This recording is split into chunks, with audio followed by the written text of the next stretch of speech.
ගොඩක් අහලා තිබ්බේ අයියා මම මියුසික් කරනවා මම සිං කරනවා නැත්නම් මම ඉන්ස්ට්‍රුමන්ට්ස් ප්ලේ කරනවා මට කීබෝඩ් ප්ලේ කරන්න පුළුවන් කොහොමද මගේ කියලා සින්දුවක් හදාගන්නේ කොහොමද මගේ කියලා ට්‍රැක් එකක් හදාගන්නේ ඒක කරන්න මට ස්ටුඩියෝ එකක් ඕනේ මම කොහොමද ස්ටුඩියෝ එක බිල්ඩ් අප් කරගන්නේ කියලා. ඉතින් මෙන්න මේ ප්‍රශ්නට උත්තරයක් දෙන්න තමයි මේ වීඩියෝ එක කරන්නේ.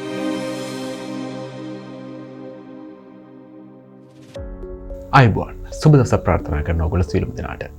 අද වීඩියෝ එකෙන් කතා කරන්න යන්නේ පහුගිය දවස්වල ගොඩක් අය මගෙන් අහලා තිබ්බ ප්‍රශ්නයක් ගැන. ඒ තමයි මේ හෝම් ස්ටුඩියෝ එකක් හදන්නේ කොහොමද නැත්නම් බෙඩ්රූම් ස්ටුඩියෝ එකක් හදන්නේ කොහොමද කියලා. ඉතින් ගොඩක් අය අහලා තිබ්බේ අයියා මම මියුසික් කරනවා මම සිං කරනවා නැත්නම් මම ඉන්ස්ට්‍රුමන්ට්ස් ප්ලේ කරනවා මට කීබෝඩ් ප්ලේ කරන්න පුළුවන් කොහොමද මගේ කියලා සින්දුවක් හදාගන්නේ කොහොමද මගේ කියලා ට්‍රැක් එකක් හදාගන්නේ ඒක කරන්න මට ස්ටුඩියෝ එකක් ඕනේ මම කොහොමද ස්ටුඩියෝ එක බිල්ඩ් අප් කරගන්නේ කියලා. ඉතින් මෙන්න මේ ප්‍රශ්නට උත්තරයක් දෙන්න තමයි මේ වීඩියෝ එක කරන්නේ. ඉතින් මේකට ටෙක්නිකලි උත්තරේ මොනවද? වා ටෙක්නිකල් දේවල් මේකට දැනගන්න ඕනේ මොනවද? වා මේකට පර්චේස් කරන්න ඕනේ හැම දෙයක්ම මම කලින් වීඩියෝ වල කතා කරලා තියෙනවා.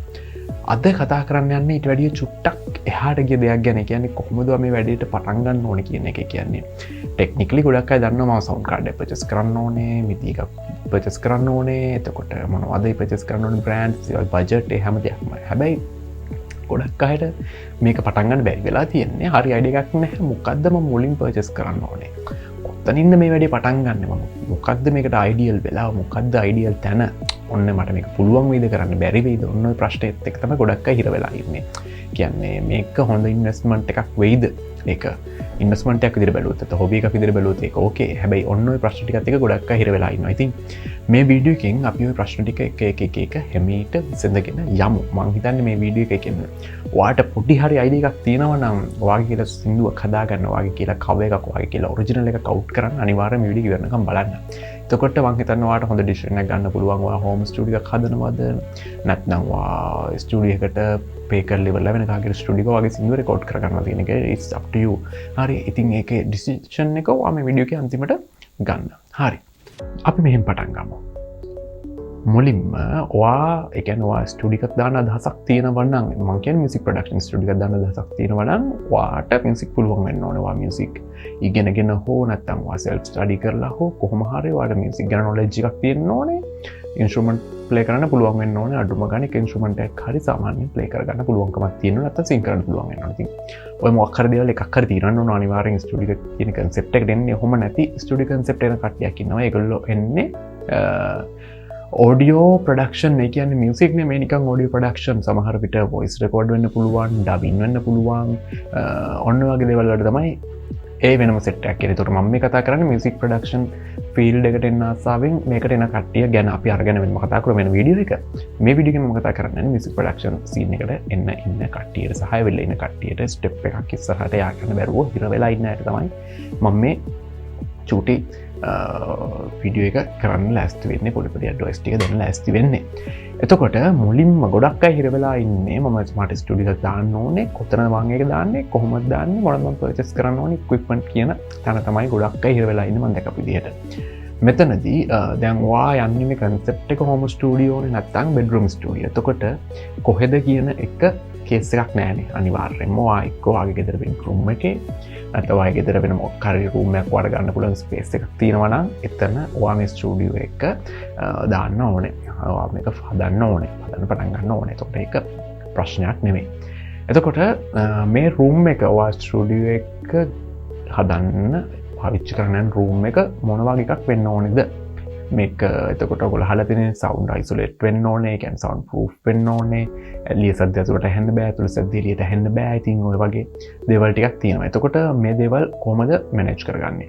මුලින්ම ඔයාට යූස් කරන්න පුළුවන් රූම් එකක් තියෙනවා නම් ඔයාගේ instead of bedroom එකක් නැතුව වෙන රූම් එකක් තියෙනවා නම් එතනට ගිහිල්ලා බලන්න. එතනට පළවෙනිම දේ මම කියන්නේ චෙක් කරලා බලන්න පිට සද්ද මොනවද ඇහෙන්නේ. ගෙදරයි කතා කරන ටීවී බලන ඒ සද්ද ටික අමතර කියනවාට මැනේජ් කරන්න පුළුවන් නොයිසස් තියෙනවා. අපි නොයිසස් කියලා කියන්නේ ඔයාට ඕන දේ නෙමෙයි අනවශ්‍ය දේ. හරිද? එතකොට ඔයාගේ ගෙදර නොයිසස් තියෙනවා සාමාන්‍යයෙන්. ගෙදර උයනවා වෙන්න පුළුවන්, නැත්නම් වොෂ්රූම් එකේවත් සද්ද වෙන්න පුළුවන්, ගෙදර කට්ටිය කතා කරනවා, ටීවී, රේඩියෝ වගේ සද්ද වෙන්න පුළුවන්, ෆෑන්, AC මැෂින්ස් වල සද්ද වෙන්න පුළුවන්, නැත්නම් ගෙදර වෙන මොනවා හරි මැෂින්ස් තියෙනවා නම් ඒ වගේ සද්ද වෙන්න පුළුවන්. එතකොට මේ දේවල් සාමාන්‍ය ඔය ගෙදර තුළ තියෙන දේවල් ඔයාලට මැනේජ් කරන්න පුළුවන් දේවල් තියෙනවා නේ ගෙදර ටීවී එකේ සද්ද වලට චුට්ටක් අඩු කරන්න පුළුවන්. ගෙදර කට්ටිය කතා කරන එක චුට්ටක් රෙකෝඩින් එකක් කියලා නවත්ත ගන්න පුළුවන්. ඒතර ඔන්න ඔය වගේ දේවල් වලට අමතරව ඒ කියන්නේ ඔයාලට මැනේජ් කරන්න බැරි ඒරියා එකේ තියෙන සවුන්ඩ්ස් මොනවද කියලා තමයි ඔයා චෙක් කරලා බලන්න ඕනේ. විශේෂයෙන්ම ඔයා පාරක් ගාව ඉන්නවා නම් ඒකේ සද්දේ ඔයා ටික ප්‍රධාන පාරක් ගාව ඉන්නවා නම් නිතර වාහන යනවා ඒක ඔයාලට මැනේජ් කරන්න බෑ. හැබැයි වතුරු පාරක් මං ඉන්නේ ගොඩක් ඉඳලා හිටලා නම් වාහනයක් යන්නේ පැයකට වාහනයක් දෙකක් නම් යන්න වාගේ ඉස්සරහ පාරේ ඒක ලොකු ඉෂුව එකක් නෙමෙයි. ඔයාලට ඒක මැනේජ් කරගන්න පුළුවන්. මොකද ඔයා මේ දන්නන්නේ ප්‍රොෆෙෂනල් ලෙවල් ස්ටුඩියෝ එකක් නෙමෙයි. ඔයා මේක බිග්ිනර් කෙනෙක්. ඔයාගේ රෙකෝඩින්ග්ස් වලට ස්ටුඩියෝ එකක් දාන්න. ඒක 540 වගේ ස්ටුඩියෝ එකකට රෙකෝඩින්ග්ස් යන්නේ නැහැ. ඒ හින්දා ඉඳලා හිටලා වාහනයක් ගියා කියලා ලොකු ප්‍රශ්නයක් නෑ. ඔයාලට මැනේජ් කරගන්න පුළුවන්. එතකොට ඔයා ඉස්සෙල්ලම් බලන්න පාරකින් හරි නැත්නම් වෙන මොකක් හරි වෙහවුස් එකකින් හරි කොහේ හරි ලොකු නොයිසයක් එනවා නම් ඔයාගේ ස්ටුඩියෝ තෝරගන්න රූම් එක ඇතුළට ඒක අවුල්. එතකොට ඒක මිනිමම් තැනවා තෝරගන්න ඔයාගේ ගෙදර කොතනද සද්ද අඩුවෙන් එන්නේ.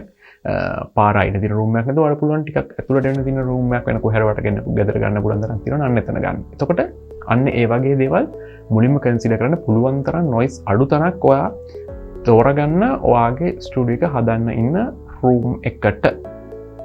ඊට පස්සේ මේක වා ට්‍රීට් කරනවද නැද්ද කියන්නේ කොස්ටිකලි මේක ට්‍රීට් කරන්න පුළුවන් වාට මේ රූම් එක. ඉතින් ඒක කරනවද නැද්ද කියන එක ඔයා ඊළඟට තීරණය කරන්න ඕනේ.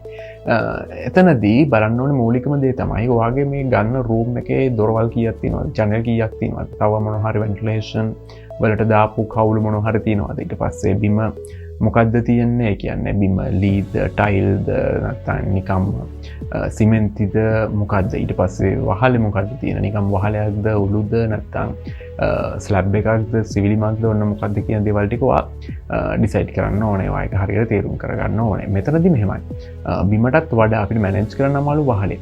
ඔයාට තියෙන නිකම් වහලයක් නෑ කියන්නේ සිවිලිමක් මුකුත් ගහපු නැති නිකම්ම ෂීට් හරි උළු හරි තියෙන වහලයක් නම් ඒක පොඩි ප්‍රශ්නයක් තියෙනවා. මොකද ප්‍රධානම දේ තමයි සවුන්ඩ් එක. කියන්නේ සෑහෙන සවුන්ඩ් එකක් ඔන්න ඒරියා එකෙන් කියන්නේ ඔයාගේ ගෙදර බිත්තියයි වහලේ අතර තියෙන ඒරියා එකෙන් ඔයාගේ රූම් එක ඇතුළට ලීක් වෙන්න පුළුවන් සහ ඇතුළේ තියෙන සවුන්ඩ් එළියට ලීක් වෙන්නත් පුළුවන්. ඒතකොට ඔයා මුලින්ම ඒකට සොලියුෂන් එකක් හොයාගන්න ඕනේ.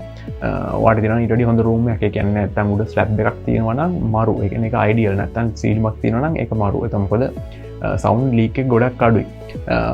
අන්න ඒ වගේ රූම් එකක් තියෙනවා නම් ඔයාට ඒ වගේ ලෑස්ති කරගන්න පුළුවන්. එතකොට ඔතන්ට සිවිලිම කියන කතන්දරට අඩුව හැමෝම ඊළඟට අහන ප්‍රශ්න තමයි මොකක්ද ගැලපෙන සිවිලිම රෙල් යන සිවිලිම හරියයිද නැත්නම් ඊට වැඩිය හොඳ මොකක් හරි ගණකම සිවිලිමක් ගහන්න ඕනද කියන එක. ඒකත් ඔයාගේ වැඩේ අනුව වෙනස් වෙනවා. ඔයා ඉතාම බිගිනර් ලෙවල් එකක නම් ඉන්නේ. ඔයාට දැන් ගෙදර සිවිලිමක් තියෙන කාමරයක් ඇත්තෙම නැත්නම් ඔයාට පුළුවන් එල්ලෙන සිවිලිමක් හරි ගහලා වැඩේ පටන් ගන්න. හැබැයි ඊට වැඩි ටිකක් ගණකම සිවිලිමක් විශේෂයෙන් නැත්නම් ඔයාට ලී වලින් ගහන්න පුළුවන් නම් එහෙමත් නැත්නම් PVC බෝඩ් එකෙන් හරි ඔයාට පුළුවන් නම් සිවිලිමක් හදාගන්න ඒක මරු. එතකොට සවුන්ඩ් ලීකේජ් එක ගොඩක් අඩු වෙනවා. ඉතින් ඔයාගේ අතේ තියෙන බජට් එක සහ ඔයා මේක පටන් ගන්න ඉන්න මොන වගේ ලෙවල් එකකින්ද කියන එක අනුව ඒ දේවල් ඩිපෙන්ඩ් වෙනවා. කොහොම හරි මේ කාමරේ සීල් කරගන්න එක තමයි ඔයාගේ මූලිකම අරමුණ වෙන්න ඕනේ. ස්ටුඩියෝ එන්වයරන්මන්ට් එකක් හදනවා නම්. එහෙම නැත්නම් ඕනේ නැහැ. මම මේ කියන්නේ හෝම් ස්ටුඩියෝ එකක් කියන කන්සෙප්ට් එකට ඔයා යනවා නම්. එහෙම නැතුව නිකන් බෙඩ්රූම් ස්ටුඩියෝ එක වගේ අඳගාවා මැෂින් එක තියන් රෙකෝඩින්ග්ස් කරන්න පටන් ගන්න මෙන්න මේ කියන කතන්දර ටික ඔයාට අදාළ වෙන්නේ නැහැ. ඉතින් බෙඩ්රූම් ස්ටුඩියෝ කියන එකට ආවට පස්සේ මේක නමම තිරන්න බෙඩ්රූම් කියනවා නිදාගන්න. ඉතින් ගොඩක් අය ඔයාලා දැකලා ඇති චූටි සවුන්ඩ් කාඩ් එකයි මයික් එකයි පොඩි මිදි කීබෝඩ් එකයි කම්පියුටර් එකයි අඳගාව මේ සුදු තියාගෙන ඉවරලා ප්‍රොඩක්ෂන්ස් කරනවා. ඉතින් මේක කරන්න පුළුවන්. මොකද දැන් ඒ තැනට ටෙක්නොලොජි එක සෑහෙන දියුණුලා තියෙන සවුන්ඩ් කාඩ් වල ප්‍රමාණය හරි පොඩි. ඉස්සර එහෙම නෙමෙයි. සවුන්ඩ් රෙකෝඩින් ඩිවයිස් එකක් කියන්නේ ගොඩක් ලොකු එකක්. ටේප් රෙකෝඩර්ස් වල සයිස් එක ඔයගොල්ලෝ දැකලා තියෙන. හැබැයි දැන් ඒක හරි චූටි දෙයක් නැත්නම් ස්මාර්ට් දෙයක් බවට පත් වෙලා තියෙනවා. ඉතින් ඒකත් එක්ක ඔයාට පුළුවන් ඔයාගේ ගෙදර ඇඳ උඩ ඉඳන් උනත් පොඩි ප්‍රොඩක්ෂන් එකක් සින්දුවක් හදන්න. ඉතින් ඔයා බිගිනර් ලෙවල් එකේ ඉන්න කෙනෙක් නම් ඒ කියන්නේ ඔයා ස්ටුඩියෝ එකක් බිල්ඩ් අප් කරන්නේ ඉන්වෙස්ට්මන්ට් එකක් විදිහට නෙමෙයි. ඔයාගේ ජස්ට් හොබි එකට නම් මම ඔයාට රෙකමන්ඩ් කරන්නේ මේ මෙතඩ් එක. ඒ කියන්නේ බෙඩ්රූම් ස්ටුඩියෝ එකක් හදාගන්න මුලින් අර රූම්ස් හොයලා ඒව සවුන්ඩ් ප්‍රූෆ් කරලා අන්න ඒ වගේ ලොකු ලොං ප්‍රොසෙස් එකකට යන්නේ නැතුව ගෙදර තියෙන පොඩි බෙඩ්රූම් එකක් හොයාගෙන එතනට ඔයාට ප්‍රොඩක්ෂන් එකට ඕනේ බඩට් එකට ඉන්වෙස්ට් කරන්න. එතකොට මුලින්ම ඉන්වෙස්ට් කරන්න ඕනේ මොකද්ද? සාමාන්‍යයෙන් අපි හිතමු ඉස්සෙල්ලාම මොනවද ඕන බඩු ටික කියලා. සවුන්ඩ් කාඩ් එකක් ඕනේ ඔයාට, මයික් එකක් ඕනේ, මිදි කීබෝඩ් එකක් ඕනේ, හෙඩ්ෆෝන් එකක්, ස්ටුඩියෝ මොනිටර්ස් ඕනේ. එතකොට ඔතනදී අපි පුළුවන් තරම් අඩුවෙන් සැලකුවොත් ඔයාට හෙඩ්ෆෝන් එකයි මයික් එකයි සවන්් කාඩ් එකයි මිදි කීබෝඩ් එකයි තිබ්බනම් සෑහෙන්න ගේමක් ගහන්න පුළුවන්. එතකොට මෙතනින් මොකක්ද මුලින්ම පර්චස් කරන්න කියන ප්‍රශ්න ඊළඟට එන්නේ මගේ ඇඩ්වයිස් එක මුලින්ම සවුන්ඩ් කාඩ් එක පර්චස් කරන්න. මොකද හැම ඩිවයිස් එකක්ම ප්ලග් කරන්නේ සවුන්ඩ් කාඩ් එකට. ඊට පස්සේ ඔයාලට පුළුවන් මයික් එකයි හෙඩ්ෆෝන් එකයි මිදි කීබෝඩ් එකයි ඔය විදිහට පර්චස් කරගෙන ඉස්සරහට ඔයාගේ වැඩ ටික දියුණු කරගෙන යන්න. ඒ හાર્ඩ්වෙයාර් ගැන අපි කතා කරා. ඊට පස්සේ ඊළඟට මේන්ම එක තමයි සොෆ්ට්වෙයාර්. මේක හાર્ඩ්වෙයාර් සොෆ්ට්වෙයාර් මික්ස් වෙන වැඩක් මම ඔයාලට කිව්වනේ. ඒ කියන්නේ ලොකු දෙයක් තියෙනවා. හાર્ඩ්වෙයාර් සොෆ්ට්වෙයාර් මික්ස් වෙනවා. ඊට පස්සේ ක්‍රියේටිවිටි එකයි ටෙක්නොලොජි එකයි මේ ඔක්කොම එකට යන අමුතු සබ්ජෙක්ට් එකක් මේ ඔඩියෝ ඉන්ජිනියරින් කියන්නේ. ඉතින් ඊට පස්සේ ඔයා ඩිසයිඩ් කරන්න ඕනේ මොකද්ද ඔයා යූස් කරන සොෆ්ට්වෙයාර් එක. DAW නැත්නම් ඩිජිටල් ඔඩියෝ වර්ක්ස්ටේෂන් එක කියන එක. මම පර්සනලි යූස් කරන්නේ Cubase. තව අනිත් DAW යූස් කරන හැබැයි මම මේන්ලි කරන්නේ Cubase. සහ මගේ channel එකෙත් මම ඔයගොල්ලන්ට lessons දාලා තින්නේ Cubase වලින්. ඉතින් ඔයාට කැමති DAW එකක් යූස් කරන්න පුළුවන්. තව DAWs ඕන තරම් තියෙනවා. ඒක එකම පොඩි වෙනස්කම් තියෙනවා. හැබැයි මේන් ස්ට්‍රක්චර් ගත්තාම හැම DAW එකක් almost same.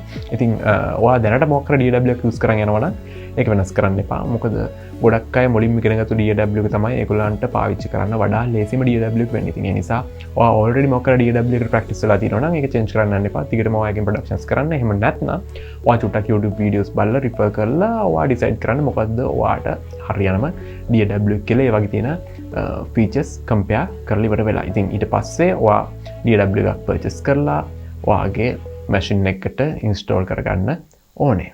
right. ඉතින් ඔය දේවල් ටික ඔක්කොම කරගත්තට පස්සේ ඔයාට තව අඩුවක් තියෙනවා knowledge එක. කොහොමද මේ DAW එක use කරන්නේ? කොහොමද මේ instruments ටික නැත්නම් ඔයාගේ equipment ටික plug කරන්නේ? ඉතින් ඒකට තමයි අපේ channel එක තියෙන්නේ.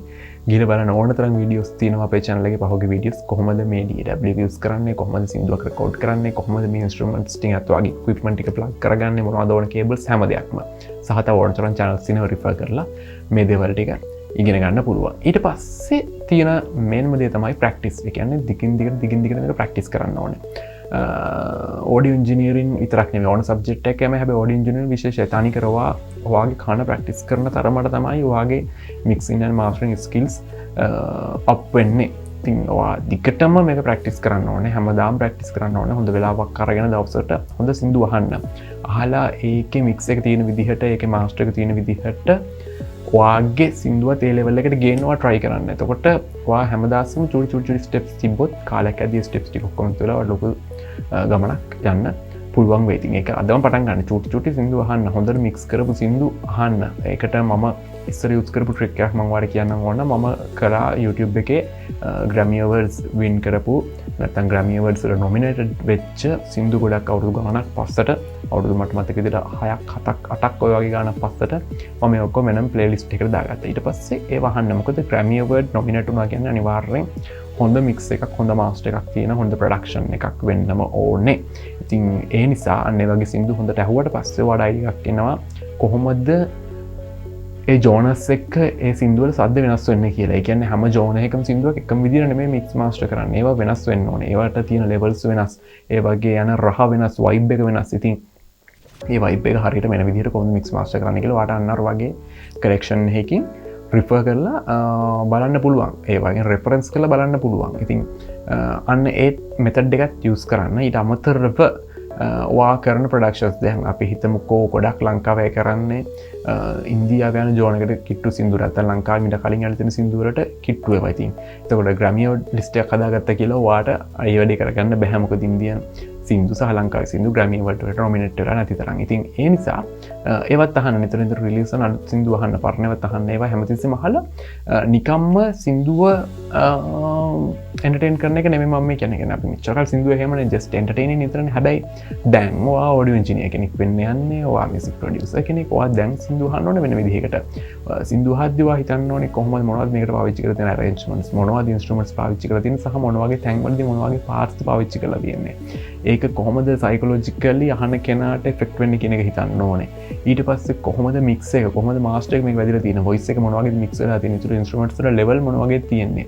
ඔන්න වගේ හැම දෙයක්ම ඔයා මේකේ චූටි details ටික අල්ල ගන්න ඕනේ. ඉතින් මේක පොඩි process එකක් නෙමෙයි. ඒ කියන්නේ එක සින්දු එකපාරක් සින්දුවක් අහලා ඉවරලා ඔයාට මම මේ කියන දේවල් ටික ඔක්කොම එකපාරට අල්ලගන්න බෑ. ඒකටවා එකම සින්දුව 10-12 සතාවක් අහන්න වෙනවා. දවස් ගාණක් අහන්න වෙනවා. අන්න එතකොට ඔයාට පුළුවන් අර මම කියපු හැම චූටි පොයින්ට් එකක්ම නෝට් අවුට් කරගන්න. හැම පොයින්ට් එකක්ම අල්ලලා ඉතාලම හොඳ ප්‍රොඩක්ෂන් එකක් අන්තිමට ඔයාගේ ප්‍රොඩක්ෂන් එකක් අවුට් කරගන්න. ඉතින් මෙන්න මේ දේවල් ටික තමයි මේන්ඩිම ඔයා කරන්න ඕනේ ඔයාගේ සින්දුවක ප්‍රඩක්ෂන් එකකද. ඉතින් මං හිතනවා බිගිනර්ස්ලට ලොකු අයිඩියා එකක් එන්න ඇති කොහොමද මේ වැඩේ පටන් ගන්න කියලා. මේක එක වීඩියෝ එකක් විතරයි. තව වීඩියෝස් ගොඩක්ම ඉස්සරහට කරනවා ඔයගොල්ලන්ට ටිප්ස් ඇන්ඩ් ට්‍රික්ස් අරන් එන්න කොහොමද මේ වැඩේ පටන් ගන්න කියන එක ගැන. ඉතින් ඇත්තටම ටෙක්නිකල් නොලෙජ් එක ඔයගොල්ලන්ට ගන්න ගොඩක් තන් තියෙනවා. හැබැයි මේ දේවල් ටික මේකට කොහොමද මේ බෑග්ග්‍රවුන්ඩ් එක හදාගන්නේ කියන දේවල් ටික කතා කරන වීඩියෝස් හරි අඩුයි. ඉතින් ඒ හින්දා මම හිතුවේ මේ ගැන වීඩියෝ සීරීස් එකක් කරන්න ඕනේ කියලා. හැමතිස්සෙම DAW එකේම ඉන්න නැතුව කොහොමද ජනරල් නොලෙජ් එක ඔයගොල්ලන්ට දෙන්නේ මේ වැඩේ පටන් ගන්න කියන එක ගැන. ඉතින් මං හිතනවා මොකක් හරි දෙයක් ඔයගොල්ලෝ මේක ඉගෙන ගන්න ඇති. ප්‍රශ්න ගැටලු මොනවා හරි තියෙනවා නම් කමෙන්ට් එකක් දාන්න. ඔයගොල්ලෝ මේ වීඩියෝ එකෙන් ගන්න දෙයක් තියෙනවා නම් දාන්න. ඔයා මේක දේවල් මේ වීඩියෝ එකෙන් ගත්තා නැත්නම් ඔයාට මෙන්න මේ දේවලුත් මේ වීඩියෝ එකට ඇඩ් වුණා නම් හොඳයි කියලා මොනවා හරි පොයින්ට්ස් තියෙනවා නම් ඒවා පොයින්ට් අවුට් කරලා කමෙන්ට් එකක් දාන්න. එතකොට මට පුළුවන් ඊළඟ වීඩියෝස් වලදී ඔයාලට ඒවත් කියලා දෙන්න. ඉතින් thank you very much මේ වීඩියෝ එකත් එක්ක එකතු වුණාට. තාම ඔයගොල්ලෝ අපේ channel එක subscribe කරලා නැත්නම් subscribe කරන්න, like කරන්න, ප්‍රශ්න ගැටලු මොනවා හරි තියෙනවා නම් කමෙන්ට් එකක් දාන්න. thank you very much.